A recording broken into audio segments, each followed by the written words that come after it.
नमः शिवाय। ओम नमः शिवाय। ओम नमः शिवाय। ओम नमो भगवते वासुदेवाय। ओम देवकी सुत गोविंद वासुदेव जगतपति देहि में तनियम कृष्ण त्वाम अहम शरणम गतः। अथ श्री ब्रह्म वैवर्त पुराण द्वितीय प्रकृति खंड पंचदशो अध्याय। तुलसी का जन्म, बदरिकाश्रम में उनकी तपस्या, ब्रह्मा से वर प्राप्ति। ओम नमः शिवाय। ओम नमः शिवाय। ओम नमः शिवाय। श्री नारायण उवाच। धर्मध्वजस्य पत्नी च माधवीति च विश्रुता नृपेण सार्धं सारागाद्रे वैगन्धमादने सय्याम रतकरीं कृत्वा पुष्पचन्दन चर्चिता चन्दनोक्षित सर्वांगी पुष्पचन्दन वायुना वीररत्नमति चर्वांगी रत्नभूषण भूषिता कामुकी रसिक श्रेष्ठा रसिकेशेन संगता सुरता दुरतिर्नासीतयो सुरत विज्ञयो गतम वर्षो शतम दैवम ना जानीताम दिवानिशम ततो राजा मतिं प्राप्य सुरता दुर्राम सा कामुकी सुंदरी किंचिन्न सा तृप्तिम जगाम सा। ओम नमः शिवाय। दधार गर्भम सा सद्यो देवाब्दो शतकम सती श्री गर्भा श्रीयुता सा चा संबभूव दिने दिने शुभक्षणे शुभ क्षणे शुभ दिने शुभ योगेन संयुते शुभ लग्ने शुभांशे चा शुभा स्वामी ग्रहान्विते और कार्तिकी पूर्णिमायाम चा सितवारे चा पद्मजे सुषाविषा चा पद्मांसाम पद्मिनीम सुमनोहराम पाद पद्मो युगे चैव पद्मराग विराजिताम राजराजेश्वरीम लक्ष्मीम सर्वावयव सुंदरीमो राजलक्ष्मी लक्षयुग्माम राजलक्ष्मी लक्ष्मयुक्ताम राजलक्ष्म्याधिदेवतामो और शरद पार्वण चंद्रास्याम शरद पंकज लोचनामो पक्वबिंबाधरोष्ठी चा पश्यन्तीम सस्मिताम गृहाम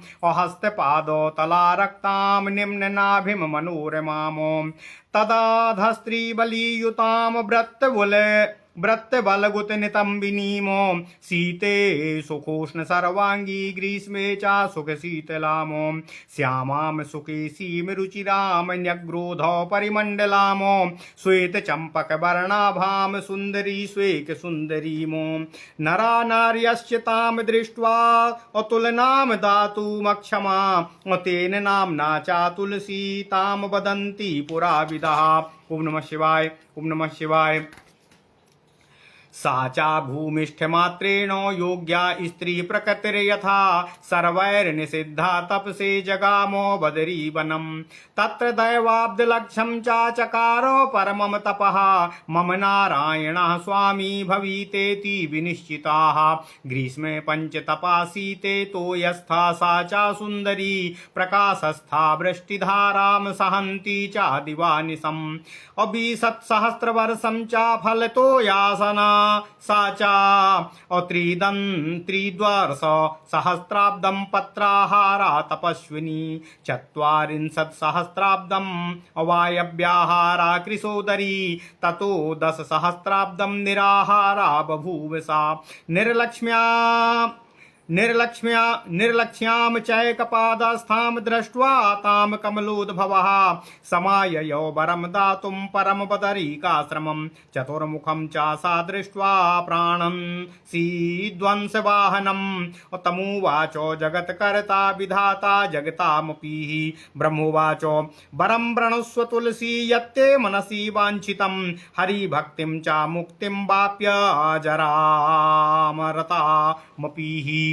तुलसीवाचो शृणुतात प्रवक्ष्यामि यन्मे मनसि वाञ्छितं सर्वज्ञस्यापि पुरतः का लज्जा मम साम्प्रतम् अहं च तुलसी गोपी गोलोके हम स्थिता पुरा कृष्ण प्रियांकिंकिरी चा ततंसा तत्तत् सुखी प्रियाः गोविंदेन सह सक्ताम मृत्तप्ताम माम चामूर्छितामो रासेश्वरी समागत्य चापस्यादासमण्डले गोविन्दं भर्त्सयामासो माम ससापरूपारुषान्विता याहि त्वं मानवी अयोनिमित्येवं चापितामहा मामुवाच चा गोविन्दो मामुवाच सा गोविन्दो मन्दंसं त्वं चतुर्भुजं लभिष्यसि तपस्तप्त्वा भारते ब्रह्मणो वरातो इत्येवमुक्त्वा देवे सप्यन्तर्धानं वापसा देव्याभियातनुं त्यक्त्वा लब्धं जन्म मया भुवि अहं नारायणं कान्तं शान्तं सुन्दरविग्रहम् असाम्प्रतं लब्धुमिच्छामि वरमेवोचादेहि मे ब्रह्मोवाच सुदामा नाम गोपश्च श्रीकृष्णं समुद्भवः तदा सश्चाति तेजस्वी चालभजन्म भारते साम्प्रतं राधिका सापादनुवंशो समुद्भवः शङ्खचूडो इति ख्यातास्त्रैलोक्ये न चातत्समः गोलोके त्वां पुरा दृष्ट्वा कामोन्मथयित मानसः अविलम्बितुम् अमाससाको राधिकायाः प्रभाविताः सा च जातिस्मरस्तप्त्वाः त्वां ललाभवरेण च जातिस्मरातु त्वमपि सर्वं जानामि सुन्दरी अधुना तस्य पत्नी चा अभवभाविनी शोभने अपश्चा नारायणं कान्तं शान्तमेव लभिष्यसि सापा नारायणस्यैव कलया दैवयोगिता प्राप्नोति वृक्षरूपं च त्वं पूता विश्वपावनी प्रधाना सर्वपुष्पाणां विष्णुप्राणाधिका भवे त्वया विना च सर्वेषां पूजा च विफला भवेत् वृन्दावने वृक्षरूपा नाम्ना वृन्दावनीति च त्वत्पत्रैर्गोपिका गोपा पूजयिष्यन्ति माधवं वृक्षाधिदेवरूपेण सार्धं कृष्णेन सन्ततम् अभिहरिष्यासि गोपेन स्वच्छन्दं मध्वरेण च इत्येवं वचनं श्रुत्वा सस्मिता हृष्टमानसा प्रणनाम च धातारं तं च किञ्चिदुवाचः तुलस्युवाच यथा मे द्विभुजे कृष्णे वाञ्छा चास्यां सुन्दरे सत्यं ब्रवीमि हेतातो न तथा च चतुर्भुजे अतृप्ताहं च गोविन्दे दैवात् शृङ्गारभङ्गता गोविन्दस्यैव वचनात् प्रार्थयामि चतुर्भुजं त्वत्प्रसादेन गोविन्दं पुनरेव सुदुर्लभं ध्रुवमेव लभिष्यामि राधाभीतिं प्रमोचयाः ब्रह्मोवाच गृहाण राधिका मंत्रं ददेव षोडशाक्षरं तस्याश्च प्राणतुल्या त्वं मध्वरेण भविष्यमि शृङ्गारमयुवयोर्गोप्या माज्ञास्यति च राधिका राधा समा त्वां सुभगा गोविन्दस्य भविष्यति इत्येवमुक्त्वा दत्त्वा च देव्यै तत्षोडशाक्षरम् अमन्त्रं तस्य जगद्ध्याता स्तोत्रं च कवचं परं सर्वं पूजा विधानं च पुरश्चर्या विधिक्रमं परं सुभाषिषम् अकृत्वा सौन्तर्धानमवापः सा च ब्रह्मोपदेशेन पुण्ये बदरीकाश्रमे जजाप परमं मन्त्रं यदिष्टं पूर्वजन्मनः दिव्यं 12 वर्षं च पूजां चैव चकार सा बभूव सिद्धा सा देवी तत्प्रत्याय देशमाप च सिद्धे तमसी मंत्रे च वरम प्राप्य यथेप्सितम् अबुभुजे च महाभागो यद्विश्वेषु सुदुर्लभम्। ओम नमः शिवाय, ओम नमः शिवाय। प्रसन्नमानसा देवी तत्याजो तपसा कुलं सिद्धे फले नराणां च दुःखं तत्सुखमुत्तमम् भुक्त्या पीत्वा च सन्तुष्टा शयनं च चकार सा तल्पे मनोरमे तत्र पुष्पचंद चर्चिते। ओम नमः शिवाय, ओम नमः शिवाय। अथ श्री ब्रह्म वैवर्त पुराण द्वितीय प्रकृति खंड 15वां अध्याय तुलसी का जन्म तथा बदरिकाश्रम में उनकी तपस्या ब्रह्मा से वर प्राप्ति का वर्णन। श्री नारायण जी कहते हैं, हे नारद, राजा धर्मध्वज की पत्नी माधवी ने गंधमादन पर्वत पर पुष्प चंदन युक्त रति प्रदा सैया रचा तथा उस पर अपने पति धर्मध्वज के साथ नियत सुरत क्रीड़ारत होकर समय व्यतीत करने लगी। उनका संपूर्ण अंग चंदन से युक्त तथा पुष्प चंदन सुरभि युक्त वायु के प्रवाहवान होने के कारण सदगंध सा युक्त था। वह रानी स्त्री रत्न रूपा थी। उसके अंग प्रत्यंग मनोहर तथा रत्न आभूषण से भूषित थे। वह रानी अत्यंत रसिक और कामुक थी। वह अपने रसिक शिरोमणि पति के साथ सतत रमणरत रहती थी। हे नारायण, हे नारद, वे पति पत्नी सुरत क्रीड़ा में सतत निमग्न तथा सुरत क्रीड़ा काम क्रीड़ा में विशिष्ट जानकार थे। इस प्रकार क्रीड़ा करते करते दिव्य 100 वर्ष व्यतीत हो गए। उन पति पत्नी को दिन रात का भी कोई भान न रहा। इसके बाद राजा ज्ञानोदय होने के कारण सुरत क्रीड़ा से विरत हो गए। तथापि उस कामुकी रानी की अभी भी काम क्रीड़ा जनित तृप्ति नहीं हो सकी थी। इसी के साथ रानी गर्भवती हो गई। उसने उस गर्भ को 100 वर्ष पर्यंत धारण किया। उसका गर्भ देवी लक्ष्मी के अंश से युक्त था तथा दिन प्रतिदिन वह गर्भ बढ़ता हुआ सुशोभित होने लगा।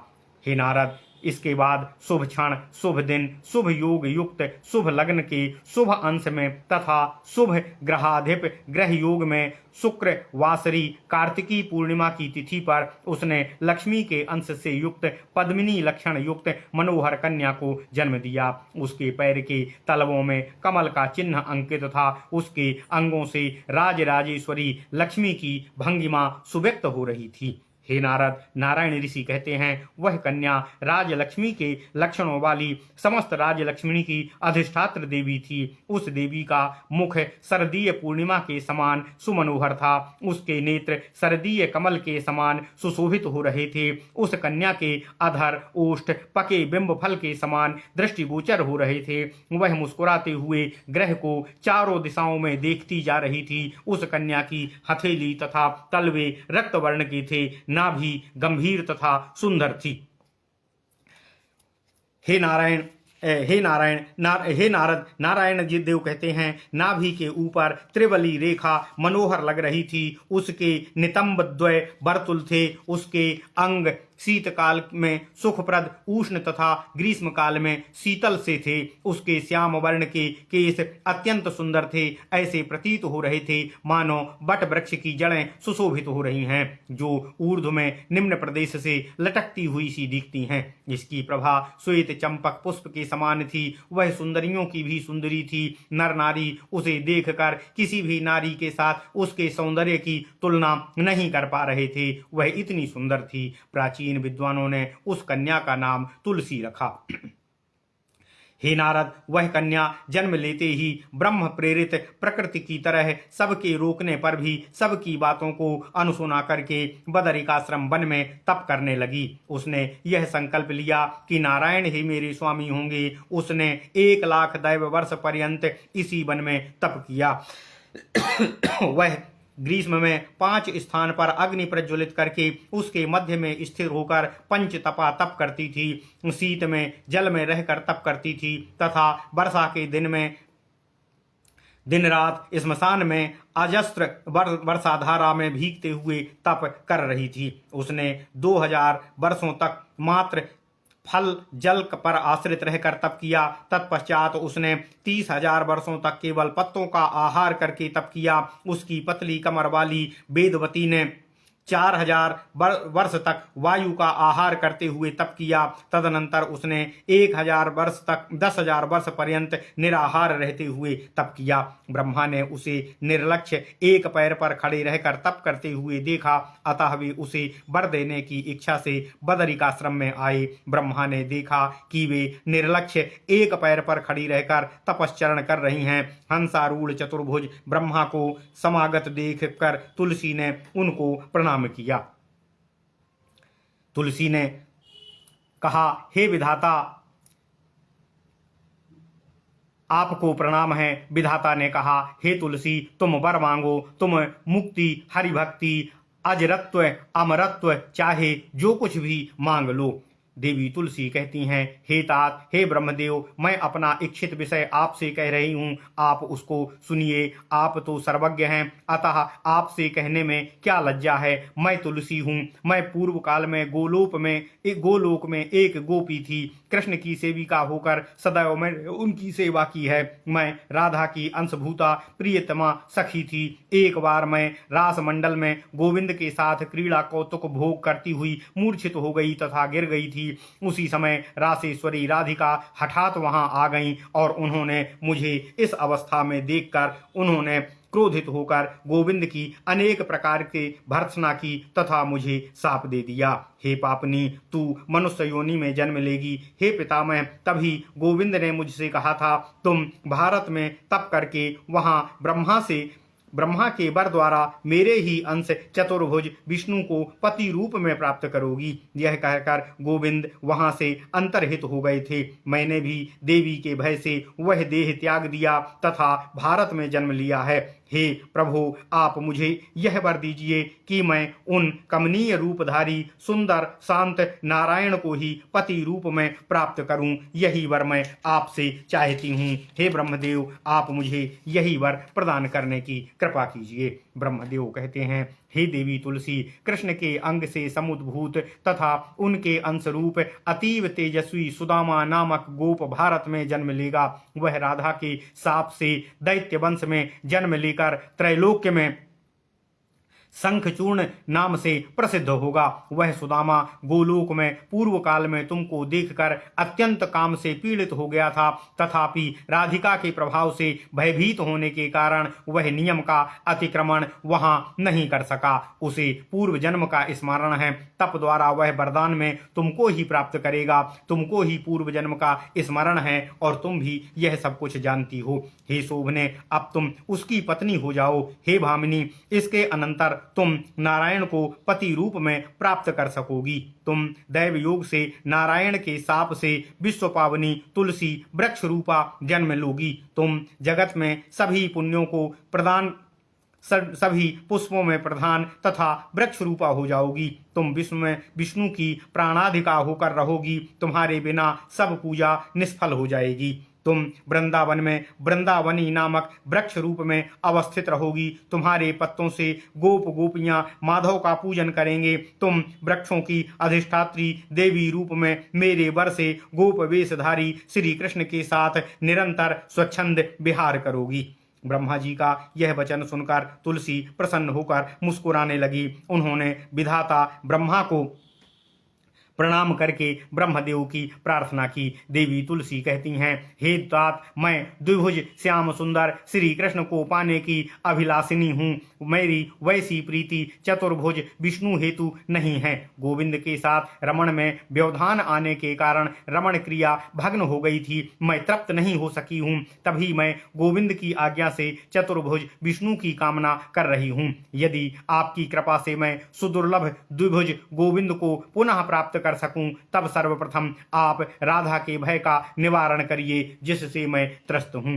ब्रह्मदेव कहते हैं, हे तुलसी, मैं तुमको 16 अक्षरों वाला राधा मंत्र प्रदान करता हूं, उसे ग्रहण करो। मेरे वर से तुम राधिका की प्राण तुल्य होगी तथा कृष्ण के साथ तुम्हारी गोपनीय रमण क्रीड़ा हेतु राधा स्वयं अपनी अनुमति प्रदान करेंगी। तुम गोविंद की राधा जैसी आदरणीय सखी हो जाओगी। ब्रह्मदेव ने कहा।